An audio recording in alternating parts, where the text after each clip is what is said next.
ቢተይ ልቡን ቢናገር ቢያሰማምር ቃሉን ወጥቶ ቢለፈልፍ ቢያስተምር እውነቱን ደግሞም ቢያሽሞነሙን ቢያስብ ራሱን ያይናገር የሚወስ ማንነቱን የጓዳው ሚስጥር ዘግዝኮ የሚያውቅ የለም። ጥሩነትን ሰብኮ በየአደባባዩ እርዳታ የሚሻን ባላይ የሚያዩ ብዙ ሰዎች አሉ። ብቻ ሰው በለበሰው ልብስ ፍጹም አይገመትም። ለአረማመዱ መለኪያ ይነሳ እንደዚህ ኮበላ ተብሎ አይወራም። ይሄን እኮ አይጠጣም ተብሎም አይታማም። ለሰውስ ማንነት ከሰውየው ውጪ መለኪያ ስንዝርክን ፍጹም አይለካውም፣ ፍጹም አይሆነውም። ለሰው ማንነት ልብ ይሄ ነው ተብሎ የመስፈሪያ መስፈርት ዓለሙ ተስማምቶ አልተበጀለትም። የሰው ልጅ አስመሳይ ነው። በውጪ ድርጊቱ የውስጡን መለየት ሰው የሚችል ቢመስለው በአነጋገሩ ከወዴት እንደሆነ ከየት እንደመጣ የሚያውቅ ቢመስለው ተው። ሰው ሁሉ አክተር ሆኗል። አዲስን ካራክተር ተላብሶ መጫወት መቼ ይሳነዋል?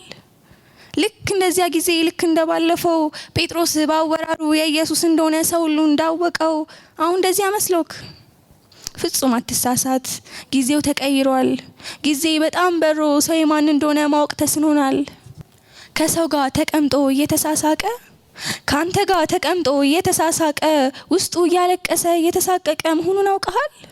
ህይወቱ ከብዶበት ሸክም ተጭኖበት ወደኔኑ ብሎ ሸክም ሊያቀልልን የጠራን ጌታ ድምጽ አቅጣጫው ጠፍቶበት ሸክሙን ተሸክሞ ሲዞር አይተኸዋል? ሄይ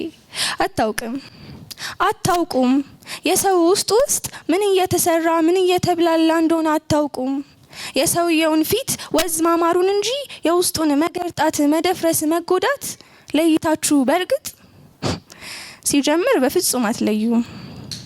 ብቻ አትናገር በኩራት አንተ እሷን እንደምታውቃት አታውቃትምና በውስጡ ያለውን ማንም ያልሰማውን ልክ እንደነማንም አንተም አልሰማህም አንቺም አልሰማሽም። በውስጡ ያለውን በጣም ያስከፋውን ወይ ያስደሰተውን ውስጡን አታውቀውም። ውስጡ አሩቅ ነው ላንተ አውቃለሁኝ አትበል ከላይ ገልጠህ ልብና ኩላሊት የሚመረምረው ሀዘን የሚረዳ ጭንቅ የሚካፈለው የሰው ታዋቂ እግዚአብሔር ብቻ ነው። በተረፈኛ እንተዋወቅም። አመሰግናለሁ።